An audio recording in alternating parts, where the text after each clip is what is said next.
I am often late to the party when it comes to watching shows, watching films. I've only just started watching Dexter. Well, kind of in the last month. It was the same with Breaking Bad. Breaking Bad came out in 2013. I started watching it in like 2023, and I loved it. But I'm glad I waited. I don't like to watch things when the hype is around because I don't know. There's just something about it that drives me away. It's like people keep coming up to me, or well, they used to, and they used to just spam me with, "Why don't you watch Game of Thrones? How have you not seen it? I can't believe you've not seen it." And that just makes me want to watch it less. Now, the same thing hasn't happened with Dexter. I remember, because Dexter came out in 2006, my sister used to watch Dexter when I was like 10 years old. And I used to walk into her living room, and she'd have it on the TV and she'd have to turn it off because it was too violent for me. Or so she thought. And I just thought it was. I wasn't really interested. And obviously, these things get spammed all over YouTube Shorts, TikTok, and Instagram Reels. And it kind of put me onto Dexter a little bit because I thought I liked the vibe, I liked the sort of the jokes that run alongside it, and I decided I'd watch it. And so far, there's a lot of Dexter. I've only watched 2 seasons. Here's sort of my like running commentary on it, my running review. So there will be spoilers if you have for some reason not watched Dexter since 2006. It's nearly 20 years old. Then yeah, be careful because there are spoilers in this one. Spoilers for the first 2 seasons, so I wouldn't stress. But so far, I'm really enjoying it. It's really, really good. I like the vibe of it. The season 1 vibe seems really, really good. It's funny at all the right moments, which is weird. But I feel like that's kind of a thing that really segued into like things like Breaking Bad, Better Call Saul, where it's a serious mood, but it kind of works with the humor anyway. Because alongside that, it builds tension really well, and somehow it segues humor into those bits of tension, and it works. I don't really know how they do that. I feel like the casting is very important. Like Dexter is, oh, he's a serial killer, so the whole point is that he's awkward. He doesn't really operate like a normal human, but somehow it's funny, and that really, really works out. The tension building reminded me a lot of. Obviously, Dexter came out first, but there was a BBC show called The Night Manager, which, by the way, is getting a second season, which is huge because that came out in like 2013 as well. But that basically had like a cat and mouse thing of Jonathan Pine being chased by Richard Roper. They were like working together, but Jonathan Pine, spoilers, is a secret, effectively working for MI5 or MI6, I can't remember which one. And every time that it comes to like a big build up, you think that Richard Roper has caught Jonathan Pine, and then it all fizzles out, and you keep thinking he's been caught. And that's kind of how it felt with Dexter and Dokes in the first season. So, kind of, well, a lot in the second season as well. And obviously, Dokes sort of comes to his conclusion around the second season. It's exactly that. You keep thinking, obviously, Dokes has got great intuition. Like he was in US Special Forces and he's in law enforcement. So you kind of get an idea that Dokes knows exactly what Dexter is all along. Literally like the meme, you can't prove it. And you can't help but love Dokes. Like he's a really funny character. A lot of his sound bites are really quotable. A lot of it's really, really funny. But obviously it's a serious topic, but you can't take it seriously because it's just presented in such a funny way. And it kind of ties in with the fact that you kind of root for the wrong characters. Like obviously you root for Dexter, like generally you will root for the anti-hero because that's kind of what Dexter is, even though he's like an awful person because he's killing people who kill. It's kind of like every time if you kill a serial killer, there's still the same amount of killers on the earth. That's not the case if you kill like 40 of them. So it's weird. But you kind of hate Dokes because he knows what Dexter is and he's chasing Dexter, but you can't hate him because he's such a likable character. So you kind of root for Dokes, but it's a weird like dynamic. And the problem with that is it gives you like an internal struggle, but that's a good thing. I think it's good when shows do that because it makes you actually think instead of just being an absolute brain dead, just zombie watching the show.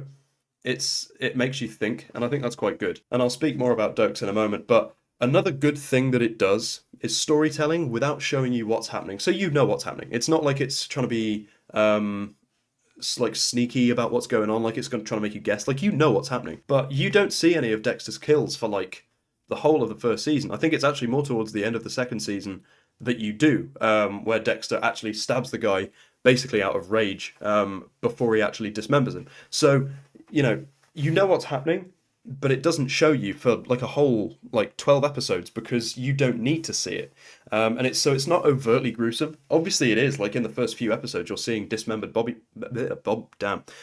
parts, but you don't see the actual kills. So It's interesting. It's nicely done, and obviously it's nothing groundbreaking now because it's 2025. But back in 2006, if you were watching that, obviously I would have been 2 years old. So watching that, I would have been like, and then I would have shit myself or something. I don't know, but it's a good show. Nowadays people wouldn't watch it and go, "Wow, this is like revolutionary."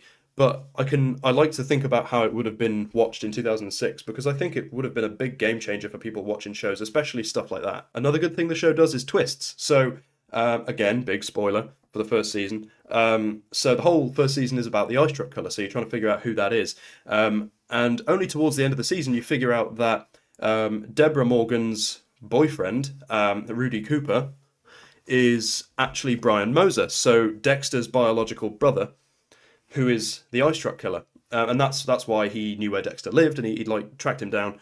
And that twist was really unexpected. He was a pretty nicely introduced character, because obviously in the first season they introduce a lot of random characters, and you've only really just met Deborah, so you don't think, oh shit, she's met this guy who's a new guy, he's a new face, and he looks dodgy. You don't think that he's a doctor. You don't really think about it. It falls into place fairly well. The problem with watching any show after watching Breaking Bad, in the last 6 episodes of Breaking Bad, everything falls into place so beautifully. It's really, really difficult to be happy about how things work in any other show. Like in Dexter, it fell into place pretty well at the end of the first season. Not beautifully, but really well. Like really well. Not in a bad way at all, but not in a way where I was genuinely impressed with it. But that was a good twist. I didn't expect it. I had no idea who it was. I didn't even have any ideas as to who it might be. Like, I didn't sit and think about who it might be because I just had no ideas. Like, it didn't really point to anyone. It was only when it started talking about amputees and stuff like that where I feel like most people would have been like, I know who works with amputees, and it's obviously Rudy Cooper. So that's on me. But yeah, so that was my thoughts. Mainly on the first season with the twists and the characters. The characters were great. I didn't have any complaints about the characters at all. Some things about the show don't work so well, in my opinion. I'm on the second season, or I've basically just finished the second season. I enjoyed it a lot. I enjoyed it more than the first season. You've got no time where you get used to the characters. You've got them all. They're all there. The characters that were developed from the first season were great. Like, you've got Batista, who's hilarious. Like, he's one of the best characters. And Masuka, who's obviously, like, he's the freaky character, I guess. He's hilarious. Like, the character's great. In the second season, I thought some of the character relationships were really weird. I didn't think they worked quite as well. So they introduced a bunch of these FBI guys who came in to conduct the investigation on the Bay Harbor Butcher. And I thought these characters were fine. They were sort of like your stock, oh, it's guys in suits kind of characters. So they came in, and out of nowhere, Deborah and... what the fuck's his name? Lundy. Jesus, I forgot his name. Deborah and Lundy form this relationship that, like, for me, came from nowhere.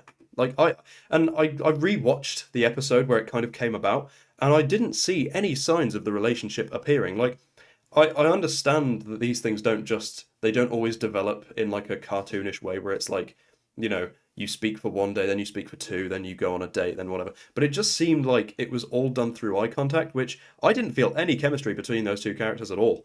And I thought it was really weird, but it didn't spoil it for me.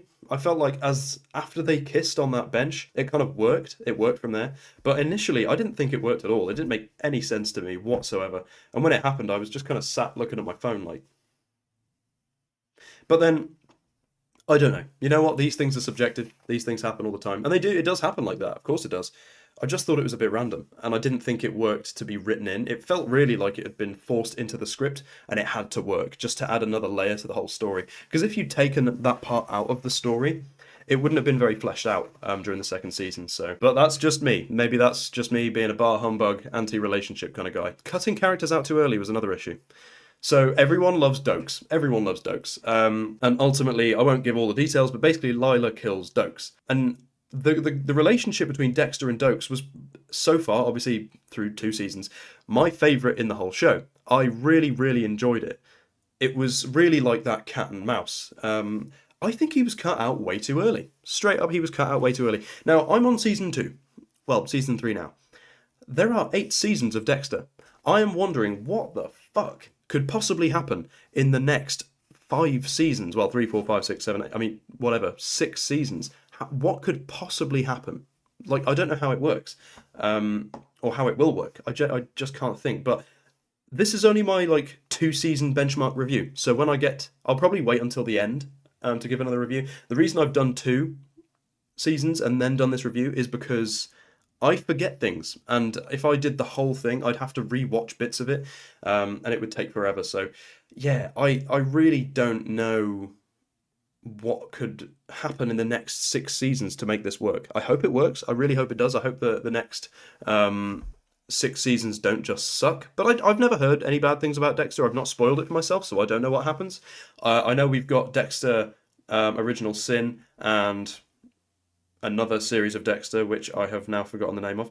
But I can't imagine how they could stretch it out for this long. But apparently, it's going to work. So, because the 8th season of Dexter ended in 2013, so it went on for a long time. But I'm hyped to have a look at the next few seasons and just see what happens. They definitely cut out too much of Dokes. I feel like you could have gone for like 4 seasons with just Dexter and Dokes, and that would have been fine. Like that would have been great.